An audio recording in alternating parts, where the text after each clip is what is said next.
Hello and welcome to everybody. This is Asset Roots. This is our first episode. This is basically created to share with you knowledge, success stories, and professional and personal pathways from entrepreneurs and executives around the globe. Today, we have a special guest. He is an educator, a coach, an author. Also, he is an academic lead at master level at many universities around Australia.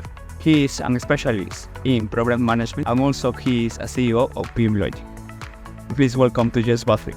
James, thank you for the invitation for us. Thanks for having me over here. Thank you. We really appreciate the time. Today we're going to discuss some highlights in your personal and professional career in the last 25 years. So it could be a big chat, nothing formal. So let's get started. I know that you didn't born here in Australia. Tell us your childhood, where did you born? Yeah, sure. So I was born in the UK, you can probably tell by my accents. And I spent probably up until mid-20s living in the UK, a little bit of time in France as well. My parents moved to France when I was relatively young. And for me, that probably was a key element to who I am today and the journey to moving to Australia in 2002. And there's probably two sides of my career that I'll obviously speak about later, and how my informative years in the UK helped me develop who I am today. Can you speak French? Mais oui. Perfect. I'm speaking Spanish, so the French and Spanish comes from the Latin, so we can understand that. Similar. So, in French it'll be comme si comme ça. In Spanish, más o menos, is that lines? So did you play any sport or hobbies when you were a child in high school? Yeah, so sports was always a big area. So I was lucky enough to go to a school that had great sporting facilities, and swimming was my key thing. And I managed to achieve national level. Swam freestyle, so front crawl. And for me, that probably was very informative around helping with the discipline, because to achieve national level in the UK, I was training every morning, 6 a.m. in the pool. 6 a.m. in the freezing 6 water. a.m. in the pool, but still not that warm, and doing 1.6 kilometers for warm-up, a mile warm-up, and then getting into sprint training. So every morning. So do you think it's part of the discipline that you created when you were a child? That you are, of course, I know that you are doing some workouts and maybe 3 or 4 times a week. So do you think it's part of your discipline that you are doing right now, many things in your life and personal and professional, you create this discipline when you were a child? I think so. I think it taught me to appreciate when you exert a lot of energy and your body hurts, your muscles hurt, that actually you get these endorphins, that you feel good. You don't feel good when you're doing it, but once you've finished it, you get that release of really, good endorphins. You feel good about exercising, and you feel healthier and happier. So I think doing that at a young age has helped me now today, appreciating when I jump on a bike, even treadmill, do weights, push myself, and I feel good after. Yeah, you took engineering degree as a bachelor. So after that, I know that you were part of the academic program, engineering program in Rolls-Royce. How was that? Great. For me, engineering didn't finish when I finished my degree. It was important to continue to have a practical element to back up the academic research and insights that I learned through the degree course.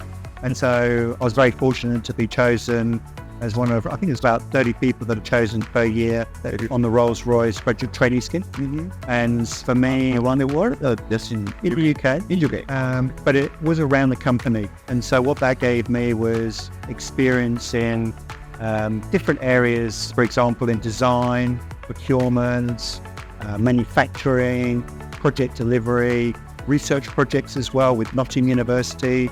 So for me, it was excellent to really see what does it mean to operate a company like Rolls-Royce, because I experienced lots of different departments, and also I met many different people, which when I returned back to the project management department, which was my sponsor, it helped me with those relationships and getting these projects delivered because I knew people in the different departments. So you are doing project management as a result of the decision that you taken when you were at Rolls-Royce, or was part of that?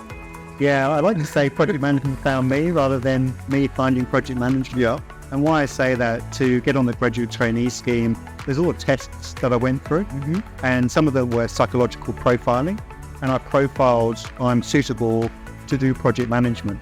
So that's why I think it found me before I even knew what project management was. I was just a graduate. I didn't know what project management was. So the project management department then sponsored me, and then I spent 3 months initially in the project management department, and then I went to other departments after that, and then returned back once I'd finished after 18 months. How old were you when you did the program? So I would have been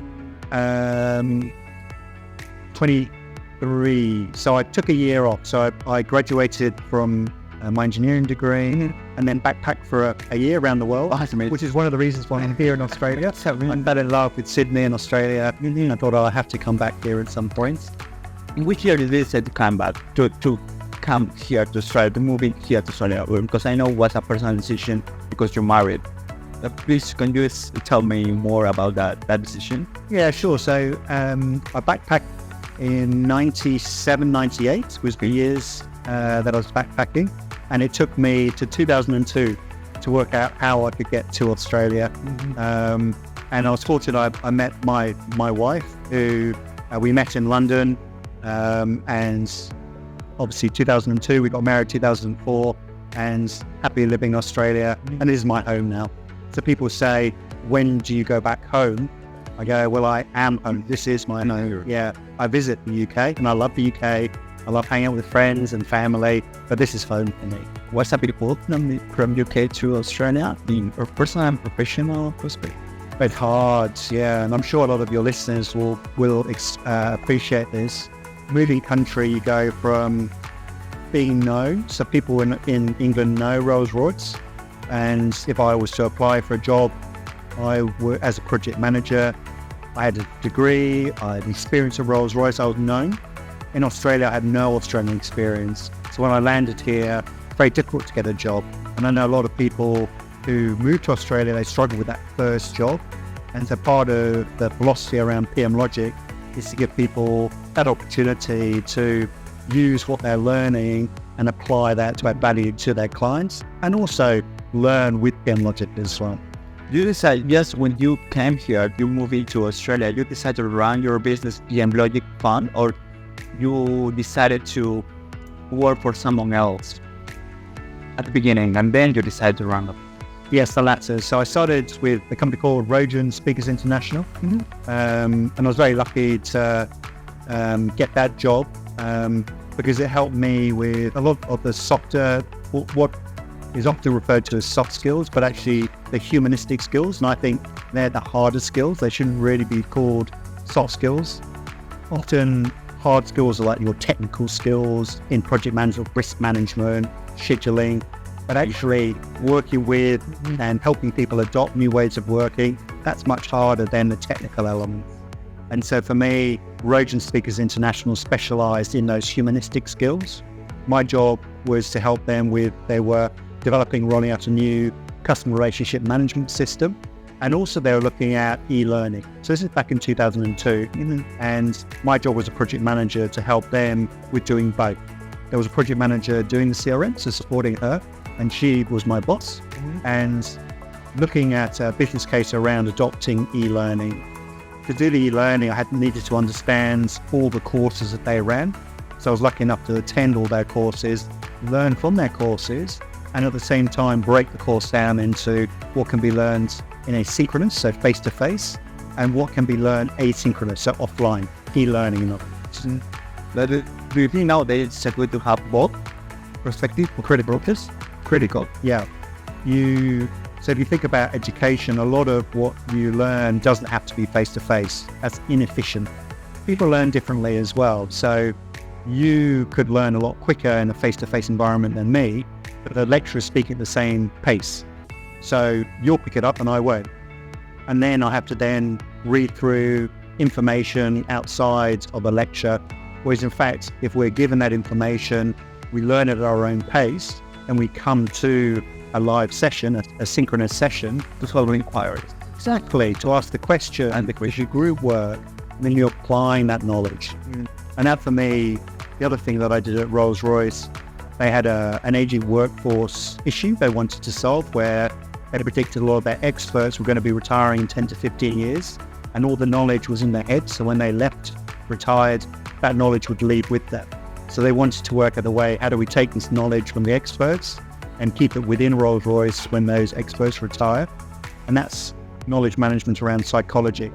And so for me, at a very early age and very early on in my career, I learned the value of knowledge and information management, which is what we apply now in PMLogic. And this is part of your life that then you decide after here in Australia to get a position as an academic lead in the universities around Australia, because you think that this to share experience, share learnings, share these lessons learned that you have been learning in the last 10 or 15 years is good, not only for the people who is attending your classes, but also for you, because you are learning from the inquiries and from the questions from the students, because you are an academic lead for my university. Yes, correct. And it probably starts from my second job in Australia. I worked for a company called Kadara, and they're a training organisation, and they do program project delivery and other things as well. And for me, I then became a Prince 2 trainer. So Prince 2 is a project management method. It's used in 150 countries. It's the most practiced project management method globally. And for me to become an educator in Prince 2 meant that I had to know Prince 2 really well. And that then helped me reinforce the importance of practices, because it's not until you teach you really understand what you're teaching. You have to understand first before, stand in front of people, in front of students. You have to understand at the first time, and then you have to teach. Correct. And so for me as an educator, that probably started my journey. And they're not at degree, master level, they're short courses for executives, for project managers. Over probably 7 or 8 years teaching Prince 2 and then program management and PMO management, other courses as well. I then had the opportunity to work for Queensland University of Technology, and that was their Masters of Complex Program Leadership. So that was taking their strategy implementation module, which was about bringing it all together at the end of their masters and helping them. So they've got all this knowledge. How do they bring this together to deliver it? And that really got me into program management and the importance of how to deliver outcomes and value to the customers ultimately. And this is linked to the book that you wrote in the past. In which year did you decide to write a book? So I decided in 2015. I completed it maybe 2017, sorry. And I completed it in 2020, 2021. Thanks to COVID. And so my background, as I said, I was thinking about that. Yeah. You decided to take your free time, or maybe you decide to take your time to, I'm going to write down all the learnings that I have in my head, not only to teach the persons in the university, but also person who wants to read it and taking in the hand the strategic implementation of that book. I read it. Correct, yeah. And for me, there were two elements. One, like the experts at Rolls-Royce, over the last now 25 years, I've gathered a lot of information, knowledge in my head, and I wanted to share that. And so the book is me sharing with a co-author, Michael Young. So it's about sharing what both of us have learned. He's similar to me. We actually both served on the board as a national board director of the Australian Institute of Project Management. That's where I met Michael. And so for us, both of us at the time had 20 years. That's 40 years combined experience in project management. So there's a lot of knowledge we've gained and we're sharing in that book. The second one was, how do you actually successfully deliver a program? And all of organizations struggle with this. So I wanted to share the deliver framework, which is a principle-based and award-winning framework, which you know, Javier, that we have successfully used in many different organizations, and I wanted to share that as well because it works. Perfect. You said about the AIPM, the Strategy to Project Management. Did you taking? I know that you are the former president of the new software chapter of the AIPM, but also you was part of the board members. So what were your duties in that non-profit organization? For me, my duties were, so the board role was to ensure that it's a professional association and it should represent project managers in Australia. And so there's 500,000 project managers. So the best professional association in Australia to represent Australian project managers is AIPM. There are others as well, like PMI, and I'm a member of PMI as well, and I get great value from PMI at a global level. So local is Australia, global is PMI, and there's APM in the UK, Association of Project Management. So I'm a fellow of APM and a fellow of AIPM as well. And so for me, what did I do at the board level was to help AIPM progress to make sure it represents the members. And then, as you said, as a New South Wales president, my key focus there was engaging local members, New South Wales, the state members, and all of that was about running events. So I typically would top and tail. We'd have a number of speakers come, maybe sessions like this, where I would be you, and I would introduce the speaker. You would interview. They would talk, and then I would finish off with other bits and pieces. When you are the interviewer, it's a good tool, it's a good technique to try to share the experience of the persons and also get the other persons motivated and to try, okay, this AIPM, so I want to know more about that institution. So they click it on the link and you are trying to do a call to action. Yeah, correct. And the call to action, as I said, it represents all project managers and those aspiring to be project managers as well.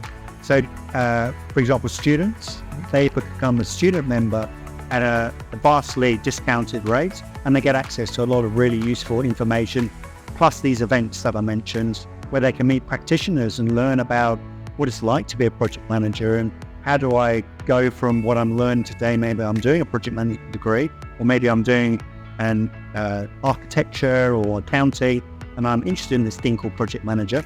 How do I climb into that profession? What do I need to do? What do I need to learn?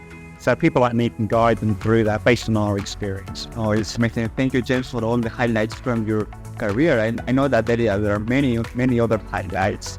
But I want to talk about your challenge in these highlights in this professional and personal career. Can you please give me or tell me an event in your life that you think you could develop resilience or positive attitudes? For example, you talk about the COVID time. The COVID time was a thought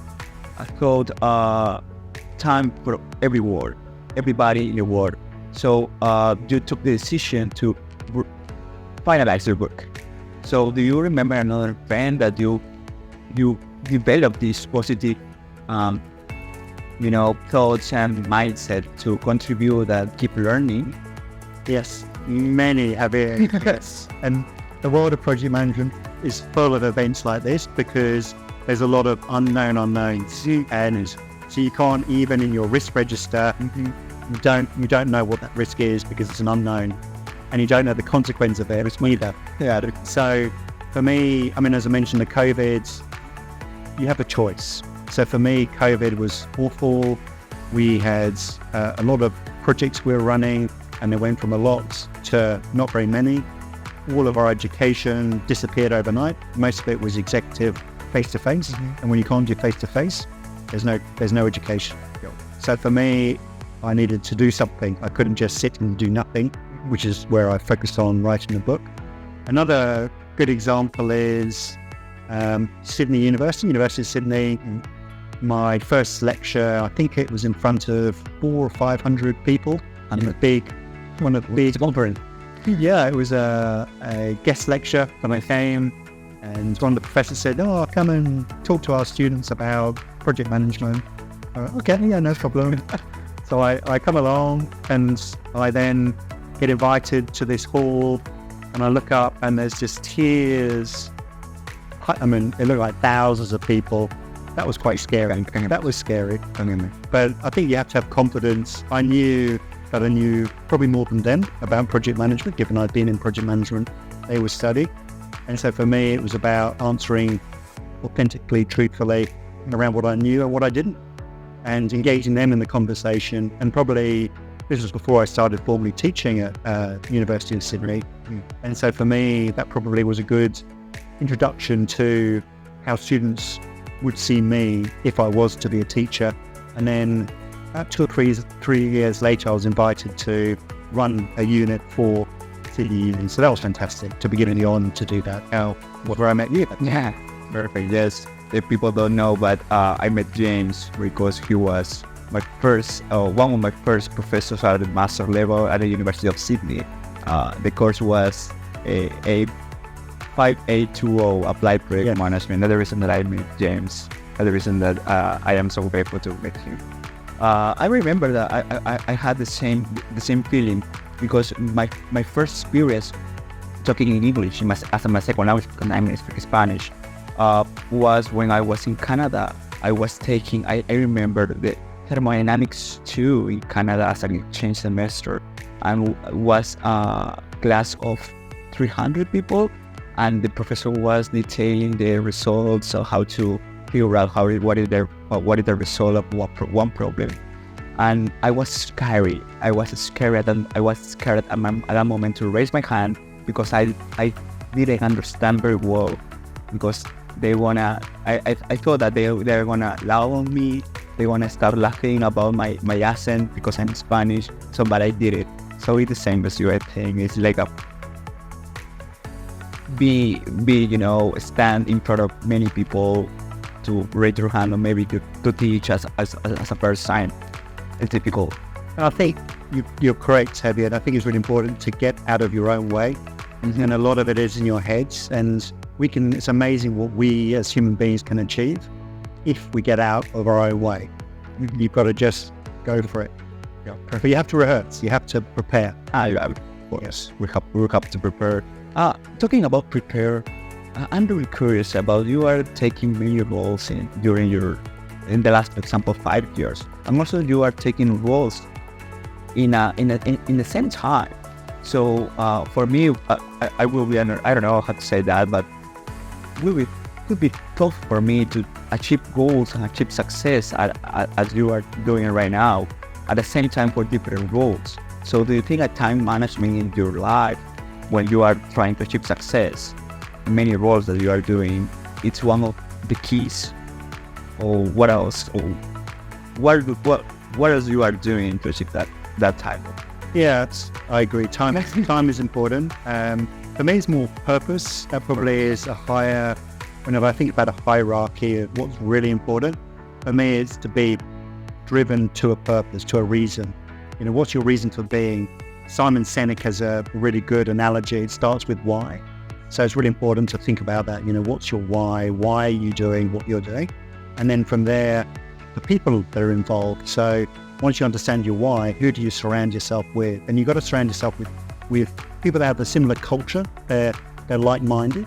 They may know different things, but they need to have that alignment on culture, on values is really important, I think. And then the practices, the things come in. And because I'm an educator, I can teach that. And I believe that life's about learning ultimately. So part of the culture of people that really appreciate learning. And then the people that work in the PMLogic sphere as well, they're lifelong learners. They appreciate, they get great value out of learning.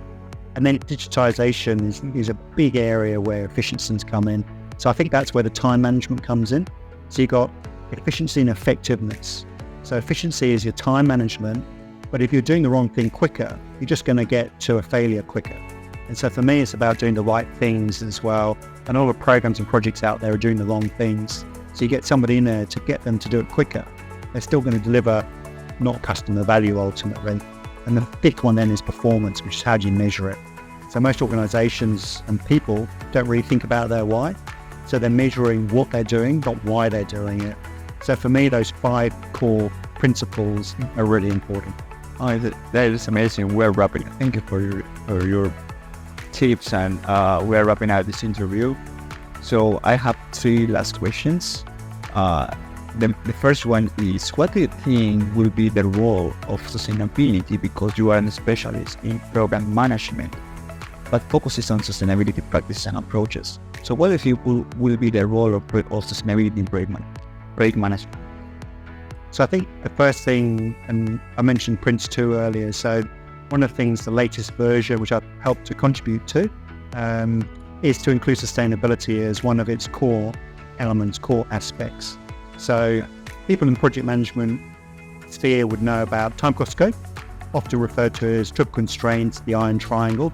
In Prince 2, those that are familiar with Prince 2 would know about time cost scope, quality, risk, and benefits as 6 areas. With this latest version, Prince 2.7, it now includes sustainability. So what that means is when you're developing a business case, you don't just think about time cost scope, quality, risk, benefits, you also think about sustainability. If you've got a change request coming in, somebody wants to change something, you don't just think about the impact on time cost scope, quality, risk, benefits, think about the impact on sustainability. These types of activities under the program is called. How these activities will impact in sustainability and also environment. Correct. And you've got to look at it not only at the project level, but at an organization level as well. So as an organization, what are my sustainable goals? If I have them, and more organizations don't. And this is where project managers can then help the organization, because the project manager will ask the question. I've got this in my template, my Prince 2 templates, I've got this thing called sustainability. Yeah. How do I link that up? And if the organization goes, hopefully the executives realize that's a problem, because this is best practice, and they'll actually align it down and go, okay, let's actually create an objective goal.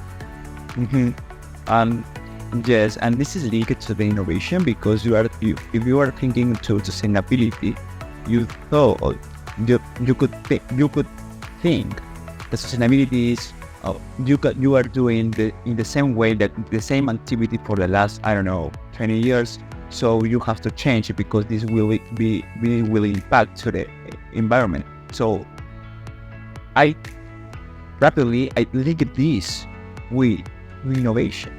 So do you think innovation will be totally linked to the sustainability practices in the future? Absolutely, and it's critical, because to be sustainable, you need to do things differently. Yep. So if you look at our 1.5% and target climate, the increase in the global temperature should not exceed 1.5%. Yeah, 1.5, yes, I read it. But we need to do things differently to achieve that, because currently the metrics are nowhere near that. So we need to make sure that we are innovative in what we do and how we do it to achieve targets like that ultimately. So absolutely. And innovation, if you think about the way organizations change, is to do things differently, to be innovative ultimately.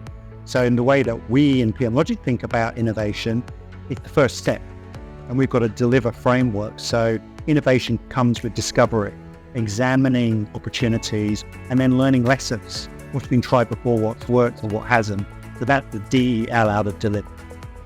It's amazing. So do you think that not only the projects, but also the companies have to change the mindset, try to get this important and relevance to the innovation in terms of not sustainability, but also in terms of how you impacted not only the environment, but also the people that you are under your organization? Correct. And there's a lot of cases where organizations have had great innovative areas, practices, created incredibly innovative products and failed because the organization stopped them. So if you look at cameras, there was a very famous camera manufacturer that had a digital camera solution, but they weren't willing to take the risk on that. So they went from the number one camera manufacturer to nothing, gone today. And there's many organizations that there's a famous renting of movies. You go to a store, and to say really that they could have easily gone online. They had innovative people presenting to them.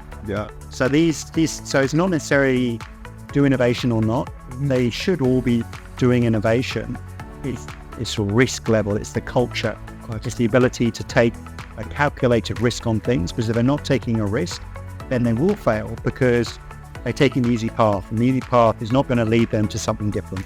Other ways, we are doing this path and we are not going to change. Correct.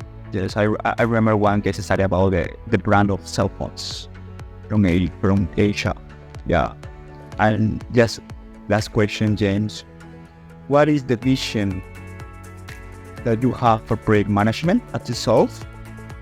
And how could you will out this vision through your experience and also PMLogic services?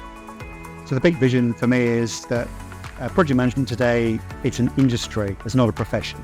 So what does that look like? It means that when you arrive back in Australia and you're filling out your customs card, you can't take project manager as a profession. As I said, I've been in project management for 25 years. I'm a project manager, but I can't tick that. I can't say, this is my box. I'm a chartered project professional as well, but yet I'm missing that. So for me, that ability to recognize project management as a profession is really important. And it's not just the ability to tick the box for me coming in to Australia and other people in other countries. It's about the accidental project manager.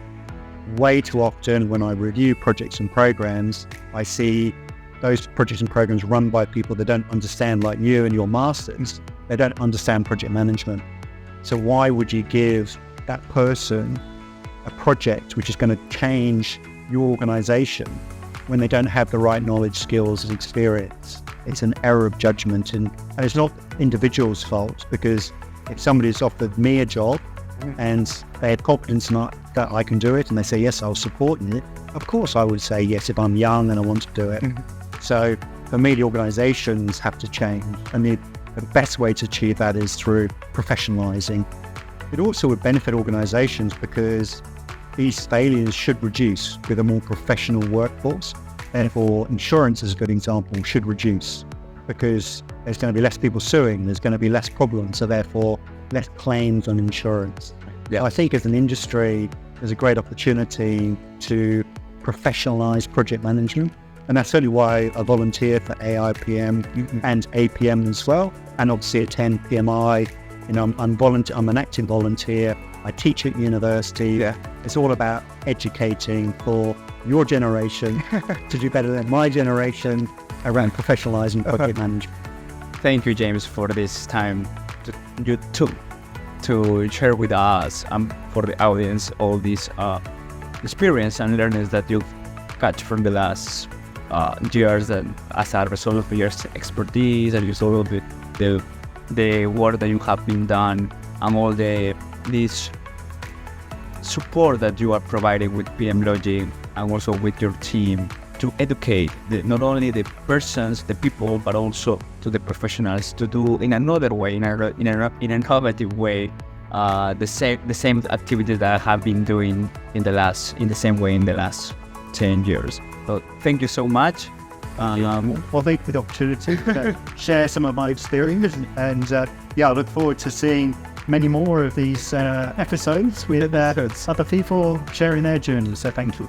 Thank you so much, James. Thank you for your time, and just for you, thank you for watching us.